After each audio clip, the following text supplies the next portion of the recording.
Hi, everyone. On the sports clock, it is my honor and privilege to have on former Los Angeles Dodgers GM and close mentor of mine, Dan Evans. Dan, glad we got to do this. Glad we got to reconnect and all that. Hope all is well. You're in Iowa now, correct? I am relocated to Ankeny, Iowa recently, Tyler, and I really appreciate you inviting me and being able to share our baseball story together. It's been awesome. And, I got to know you a few years ago through sports management worldwide and the baseball GM and scouting course. And you're just full of stories. Like I feel like like every time I hear a story, I'm like, this guy knows everybody. And I just enjoy listening to all your interviews. So I'm honored to have you on. So you started out as an intern, Dan, with the White Sox. You worked your way up to assistant general manager. You were there 20 years. Kind of talk about your White Sox experience, if you don't mind.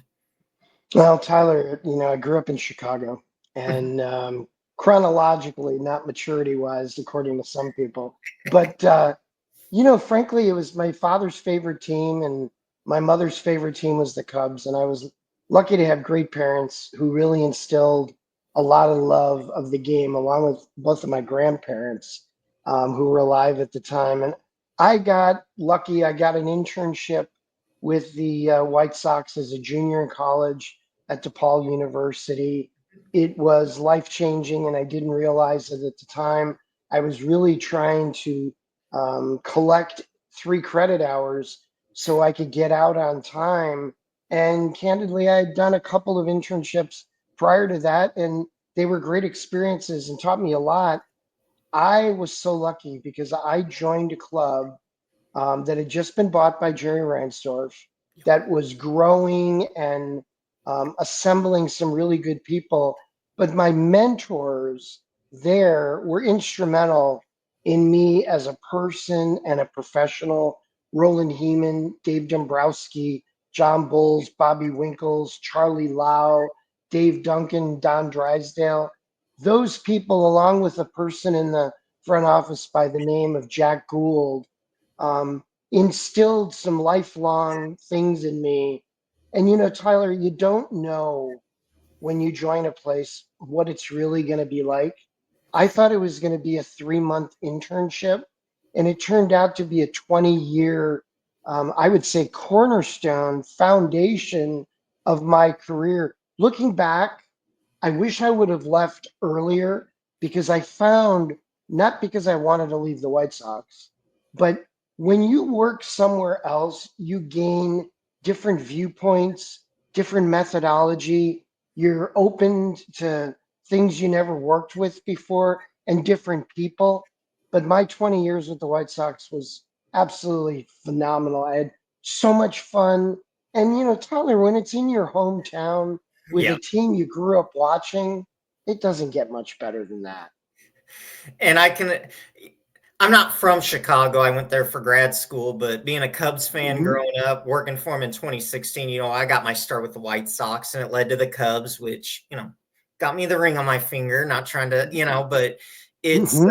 I'm like you, I'm so grateful for the White Sox. I got to, have dinner with Jerry Reinsdorf, and you and I were talking before this, like, just what a great human being. I know White Sox fans are gonna bitch about whatever, but you know what? He's a great human being deep down, and nothing but respect for him. And I wish them all the best. He's a tremendous man, Tyler. I love seeing him annually at the winter meetings. And candidly, I mean, he was supportive of me throughout my career and gave me opportunities and allowed me to cultivate some of the things that I was a pioneer in terms of technology and different ways of doing things. And, a lot of owners wouldn't have given a young person like me that opportunity. He did. And for that, I'm always grateful.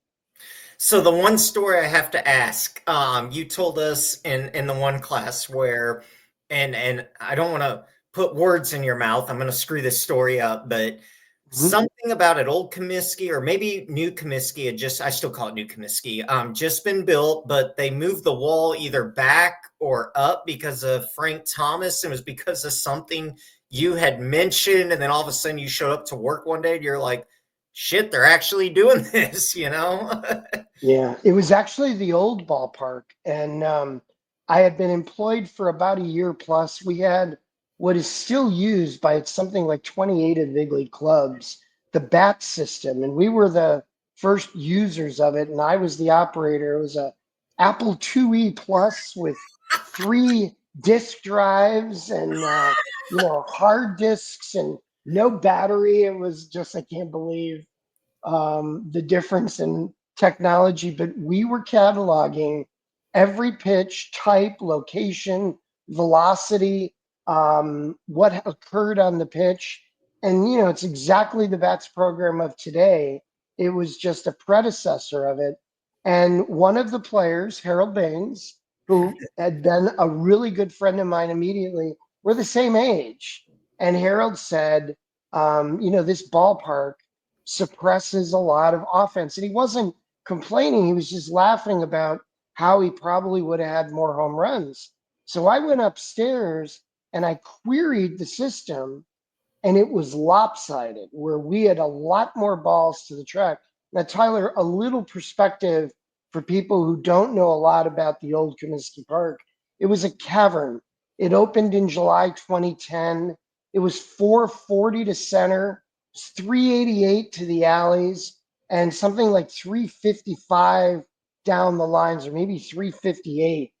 And it was driver 5-iron to hit it out about 3 months out of the year. And when I did that study, I was surprised. I waited till the end of the year, assembled a business plan, proposed it, and one day I was walking off the train, off the Dan Ryan Red Line, and Yep. there were construction trucks.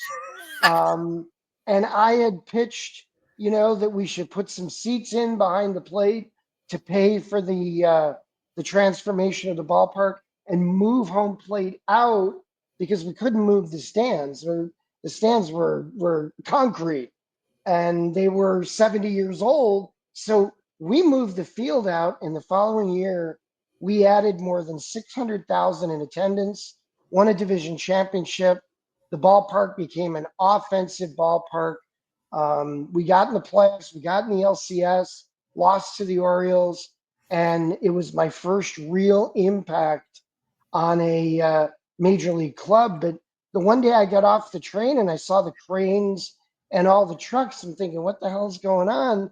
And I walked in through center field, and somebody said to me, yeah, they're doing a project where they're going to do some things to the field. And I thought, oh my God. And Roland Heeman was great. He goes, I can't believe I never told you. I'm so sorry. But yeah, we're running with your idea. And the next few months, I kept hoping, I hope I'm right. I hope the Yeah. ballpark still plays, this way now. And the following year, Tyler, it was shocking to me how much those changes altered not only the ballpark, but the way the game was played at Comiskey Park. And, my father, a lifelong White Sox fan, was a little unsure if it was okay with him because I was kind of, tinkering with, the most important thing in his life. And it was really funny because it really worked out. And I think it propelled me the rest of my career to not be afraid and offer suggestions and come up with ideas that were scouting and technology based. And another impact you had on the game. So I know my close mentor, she's like a mom to me, Sharon Panazzo. Knew her That's when great. she was an intern. And the reason that she knew her was she was hired by the White Sox by you. Kim Ing, I know you think very, very highly of Kim Ing, obviously has had a lot of impact on baseball lately. Can you kind of talk about Kim Ing a little bit and that experience, going through the hiring process and basically you were the one who brought her into baseball. Well, Kim Ing is one of the most wonderfully talented people I've ever been around. And she's also one heck of a good person. Mhm. She interviewed for an internship right after we moved into the new Comiskey Park. And we were looking for some help. We were a little understaffed, and we were doing our own arbitration. We were doing our own scouting using our systems, and we were looking for somebody who could help us and very honestly, Tyler, just elevate us. And here was this incredibly talented University of Chicago grad who played softball, was a captain of her softball team. All I did for Kim Eng was give her opportunity. She ran with it. I trusted her. I liked her, and she was supremely intelligent. But she also weaved her way into the organization so well that at a time where women weren't in baseball operations, she handled it so extremely well, and she elevated herself within our organization. Worked for us for about 4 or 5 years. Loved her, and then one day she had an opportunity with the American League, which was going to crush me. And I never really replaced her because there was no way you could replace her. So I lost her, and I realized at that point how powerfully, I would say, adding to the organization she was. She got a couple, 4 World Series rings with the Yanks. And then when I got the job as the Dodgers general manager, I hired her again as the vice president and assistant GM of the Dodgers, and she excelled. So I'm lucky that her career crossed mine. I think I'm given a little too much credit for her. I just think with any protege, if you give them the platform and they're willing to learn and contribute, it's really them that are excelling. I just gave her the stage and I gave her the responsibility, and that was a real easy call. And Tyler, quickly, the great thing about it, I mentioned Jack Gould earlier, who Mhm. was a decorated soldier in the Korean War, an incredibly good man. And we went out to lunch after we had done all the interviews for the internship. And I said, Jack, is this organization ready to have a woman in the middle of our baseball operations? And he said, we better be. He said, I'll support you 100%. No issues. I know you love her. I know that's who you want to hire. Please don't let gender get involved on this one. You've got my full support. And knowing that from from one of the board of directors of the team, one of the owners of the club, made it very easy for me because I took her into every meeting with me, just like I was taken into meetings 10 years earlier by Roland Heeman. And looking back, I think very honestly, I just kind of returned the favor that Roland had done to me to help Kim. And she burst on the scene like a meteor and just continued to contribute at a really high level.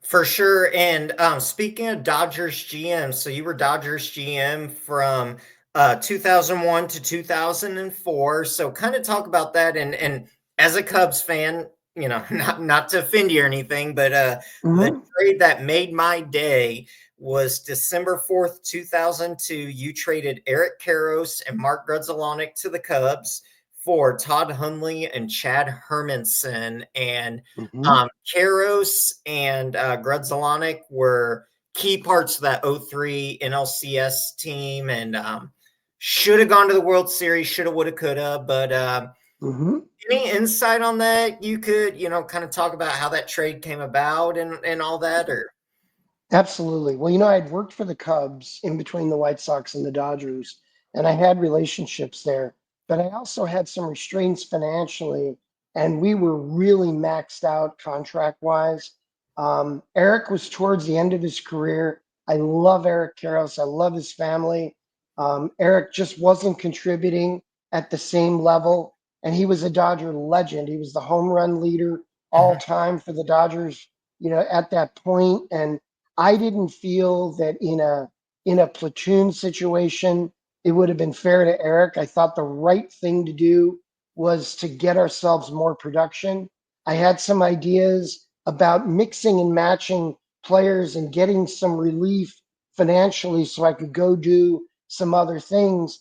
I was also trying to improve our defense, and I Mhm. ended up doing it. We had a phenomenal defensive club in '03. We actually set a Dodger franchise record for fielding. and I wanted to move Alex Cora to second base full time. Grudzielanek was not a good defender. He was a great offensive player. Right. And it was kind of me putting my stamp on the team. Hundley, I knew, could back up LaDuca. Hermanson was an extra player in the deal. But honestly, Tyler, it was to give ourselves some salary relief, to do some other things. We signed Fred McGriff, who was at the end of his career. And we also had a deal ready for Vladimir Guerrero, which had been agreed upon. And the new ownership group would not allow us later on to fulfill the deal, which was so frustrating and so humbling, but also a damning blow to the franchise at the time. But the fun part, Tyler, I grew up about 2 miles from Wrigley Field. Yep. And, and being able to make a trade with the Cubs was fun.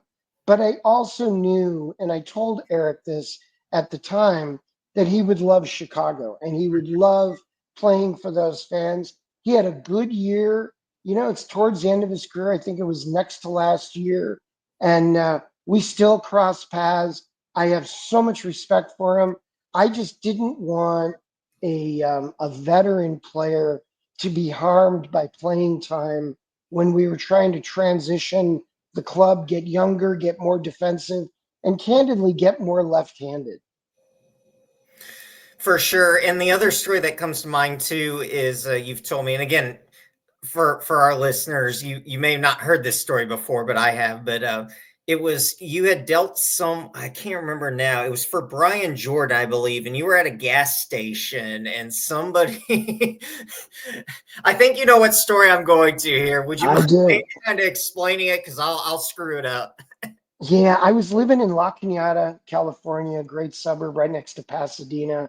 My heart goes to those people. They had some Yes. terrible fire experiences recently, and some of my best friends lost their homes. It was a great place to live. And Tyler, I traded Gary Sheffield to the Braves for Brian Jordan, Odalis Perez, and Andy Brown, a right-handed pitcher who threw in the mid '90s. I made the trade, trying to alter our club a little bit, get a little more defensive.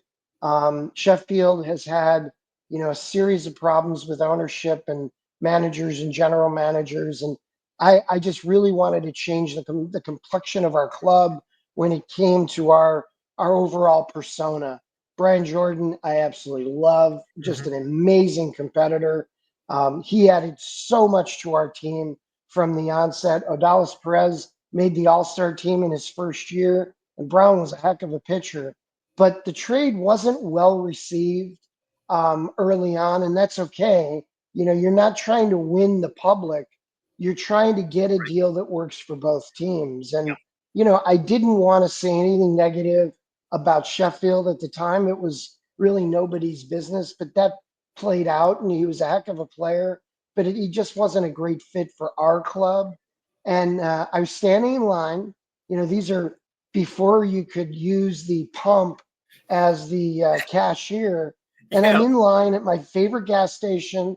I have friends there. I talk to them almost every day. And I pop in, and there's a guy in front who is just crushing the deal. And he's going, "Who is Brian Jordan anyway? He's a football player. Who's Odalis Perez? We didn't get any of their big four guys. Why is this happening? Who is this Evans guy? Why does he make these deals?" And he turns around and he goes, "Oh, hi." And I said, "Hey, how you doing?" And I said, "Hey, listen, I think you're actually going to like the deal." Yep. I said, "Jordan's going to be a really good player, and Perez is going to really add to our staff. And watch how good our defense gets next year." And I said, "I'm going to invite you to a ball game this year. You come as my guest, and I'll sit with you, and you tell me what you think. We'll pick a Perez start."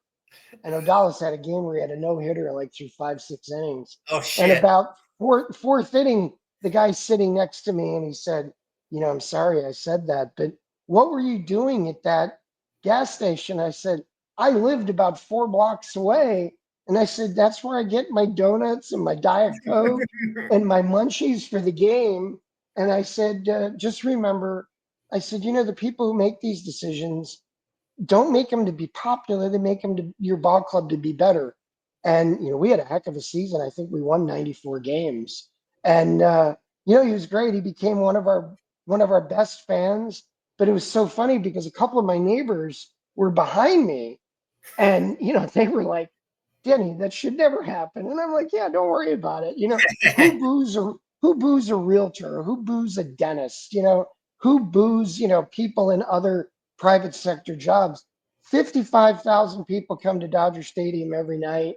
And Tyler, I'll be honest with you, it was a phenomenal experience to lead that organization. Yeah. I have relationships to this day. I mean, Dave Roberts and Mhm. Marquise Grissom and some really terrific people. But the key for me was it was a great place to work and a great place to be a part of. Their fan base is unbelievable, and it rejuvenated me. It was an incredible experience. And my buddy at the gas station would give me a hard time every time after that. I'd walk up to the counter and he'd say, "So how do you think that guy would feel about that trade now?" And I would always respond. So it was actually a lot of fun. That's awesome. And just a couple more questions, Dan. We could talk Mhm, forever, I'm sure. But being I got one story related to Michael Jordan. I'm going to save that to the end. But being mhm. GM, so you're named GM of the Dodgers. You're in that position. And I've never asked. I'm close with Ed Lynch. I've never asked a GM this. What I guess when you get that call, when you get that, and now you're dealing with the media, the press conference, I assume you had a press conference, all that. Like, what Mhm. are the emotions going through your mind at that point where it's like I've reached the pinnacle of Major League Baseball? Yeah, Tyler, early in my career, I had no aspirations of being a GM, none. Hmm. Um, I didn't wake up every day thinking that's what I wanted to do. I just wanted to contribute. I was Hmm. working with great people in Chicago. And then when I was like 30, 32 years old, I interviewed for the Cardinal general manager job and Hmm. got close. Yeah. And I was too young. I started to realize the things I needed to get better at. But when you get that call and you have that opportunity, it's a bit numbing. It's also humbling because now it means you are the general manager of the team. And in my case, arguably the best franchise in baseball. There have Hmm. been very little turnover in Dodger history. I was easily the youngest GM that had ever gone there. I was 41 years old. And I realized I was bringing a different look and a different vibe.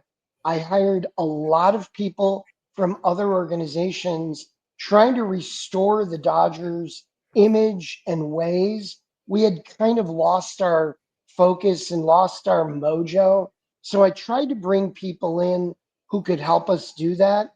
And at the same time, I brought people in during my time who were longtime Dodger heroes that had been cast aside. Fernando Valenzuela. I think about Garvey and Say, and I think about Duke Snyder and Sandy Koufax. And, there were a lot of people from the past who had been shunned.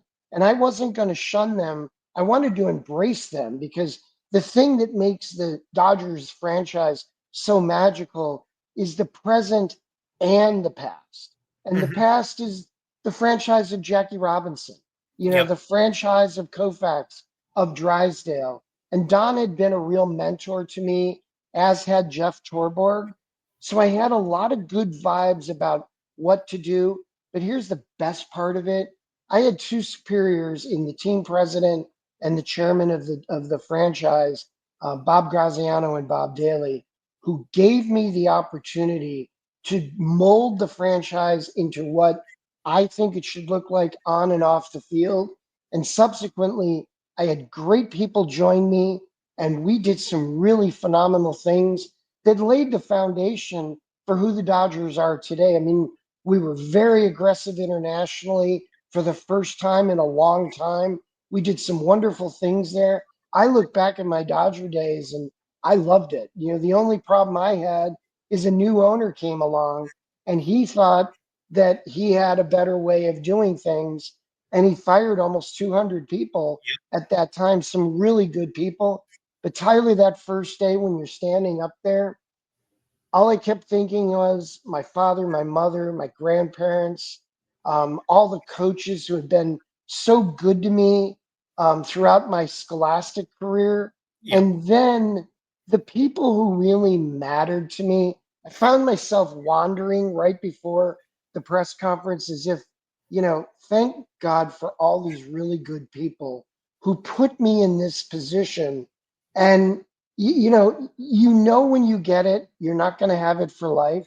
Right. But I also knew that I was being given the opportunity to do a job that most people really, would love to do.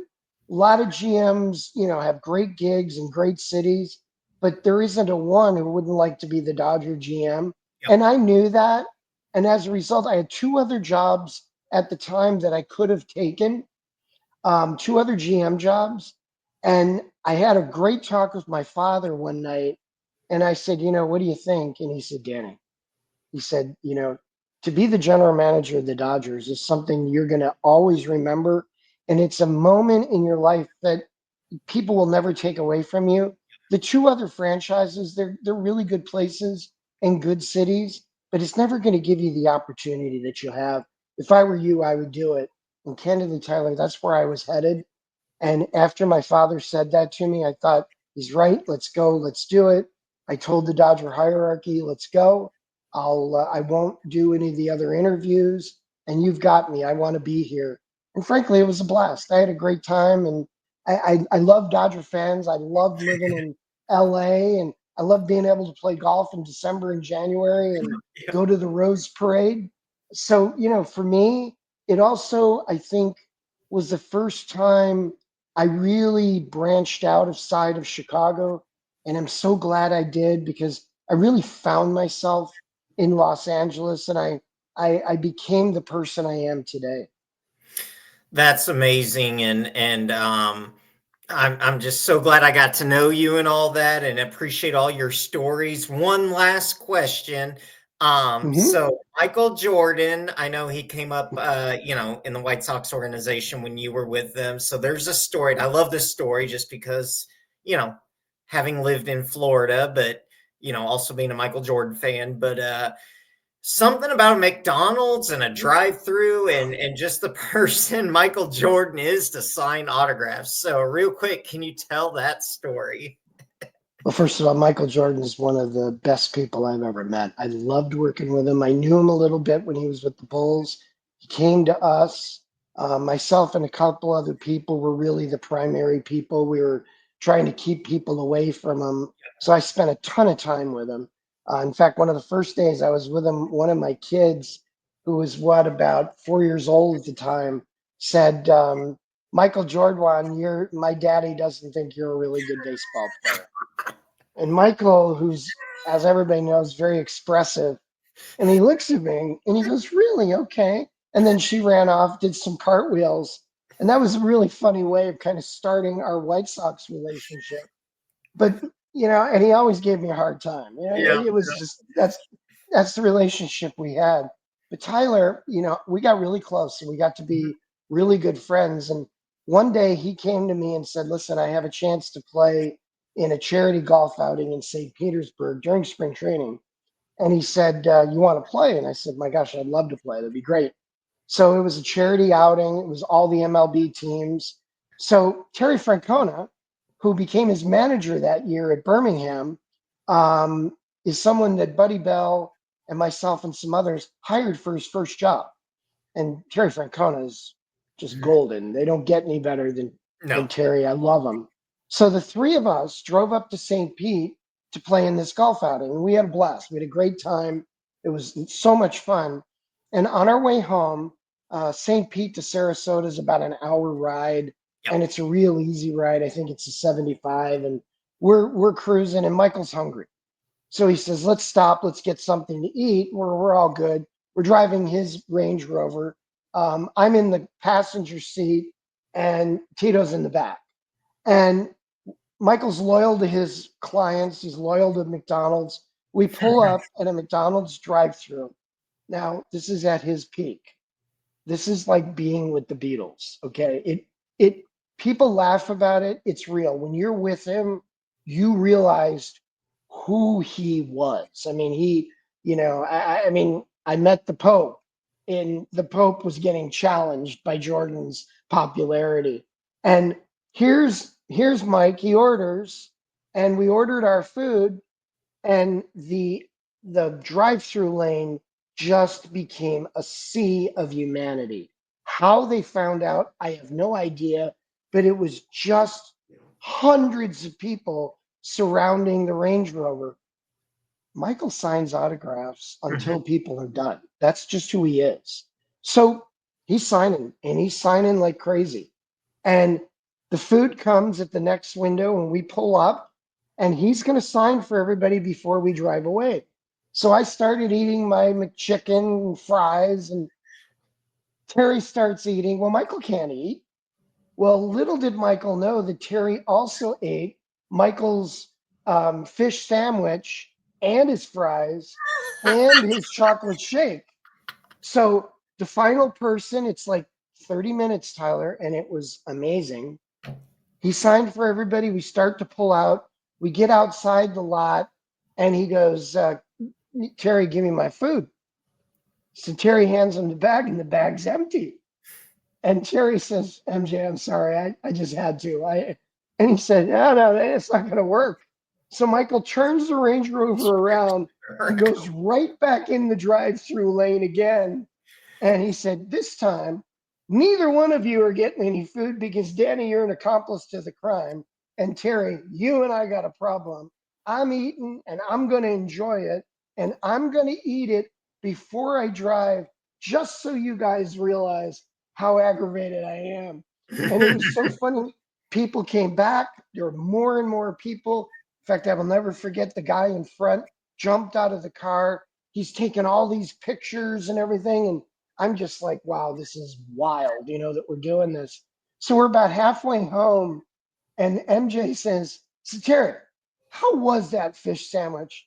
And Terry, being Terry, said, it was delicious. And it was even better knowing it was yours. And we were just rolling in laughter.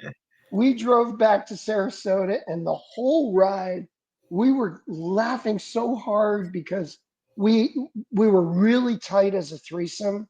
Yep. And obviously Terry and Michael became inseparable, and it was really fun to see that. But the coolest thing about it was Michael taught our players with the White Sox how important it was to treat fans with respect. And that was a great example. He had time for everybody. And even though he didn't get to the big leagues with us in his 1 year plus, he taught our players what it's like to be a big deal, because he was bigger than anybody in our organization. But he was a big deal who still had time for the fans. We sold out wherever he played in the Southern League, and wherever he played in spring training, and wherever he played in the fall league. And as a result, the players recognized the fans' place in their lives. And that was an indelible imprint for our franchise.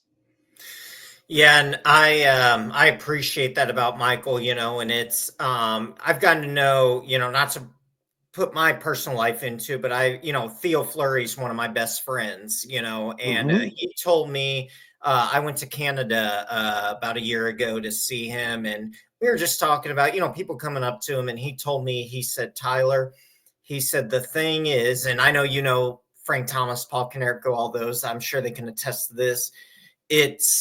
He said, I made sure no one ever left without an autograph. And he goes, when I was going through shit, like playing shitty, the fans never rode my ass because I took care of the fans. So I'm sure, not that Michael ever had shitty games, but it's just, it's the good, and that's the part you don't hear. And that's the part that it's like, no matter what the perception is, like, that's what I appreciate about good superstar players. The ones that do like what Michael and Theo do is they take care of the fans, because, ultimately without the fans, there's no paycheck. Tyler, MJ said something to me once in a very private conversation that I can tell the story now.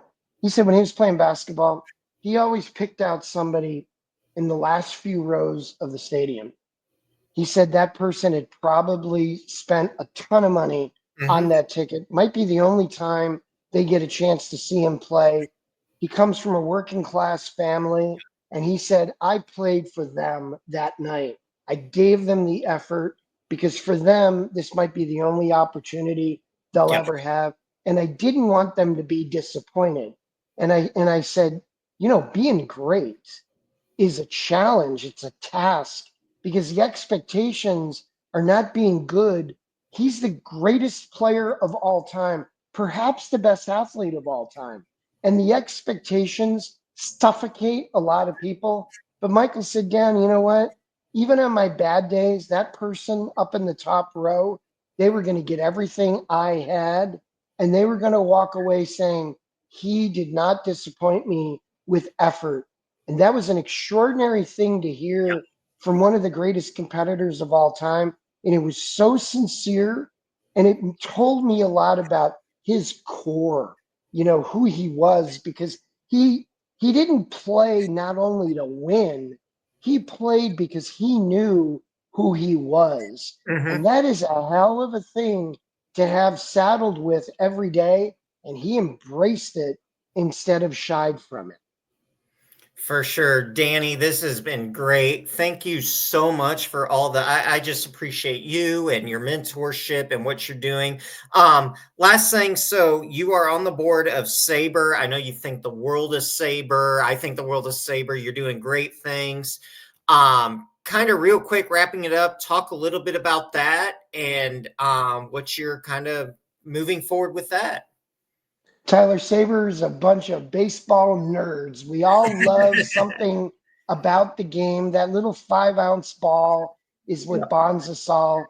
But we have over 40 committees of various things. We have the largest membership we've ever had, and we're proud of that. We've done some terrific things to really be the essential go to baseball organization aside from the 30 major league organizations. We do great things internationally. I'm so proud to be a part of it. My dad actually gave me a membership that predates my baseball career. My dad got me geeked out on it, and I've been so lucky to be able to contribute as a board member. And candidly, Tyler, I'm running for Sabre President of Board of Directors, That's and I'm hoping to be elected, and as a result, work real closely with Scott Bush, who's our executive director and our CEO, to elevate the great organization even more so. And I've been so lucky throughout my career to get a chance to do some fun things in addition to work things. And Sabre, the Irish American Yep. Baseball Society, John those are some of Fitzgerald. the things. Yeah, and that's why I'm wearing my hat. Yeah, yeah, I'm he's a one of my good loyal member. buddies. Yeah, I'm a loyal member, but Sabre for me has been, don't think of it as a bunch of stat heads. Although we're great at that, our analytics conference is elite. It's the best in the game. But also when it comes to history, ballparks, uniforms, oral histories, just anything to do with the game, we're there for people. And I encourage people, if you're a nerd like me about the game, where you know things that your friends look at you and go, how do you know that? Perfect candidate for Sabre because you're with your own people, you're with like minded people. And, we come from all over the world, but the common theme is a love of the game. Well, Danny, you've got not that I have any say by any means, but you've got my endorsement for it. And I know when you get it, I'm going to be, right there to hopefully be, support in any way I can. And this has been awesome. You're a great storyteller. You've got, your background, everything. So I'm very appreciative to know you, appreciate the mentorship and glad to have you on. And best of luck when you become the president of Sabre and, looking forward to what the future holds. So appreciate it, Danny. Thank you so much. Tyler, thank you. I've been very blessed, Tyler, and it's fun to meet people like you and then share some of the fun life experiences I've had. So thank you. Thank you, sir. Dan Evans, former Los Angeles Dodgers general manager on the Sports Clock.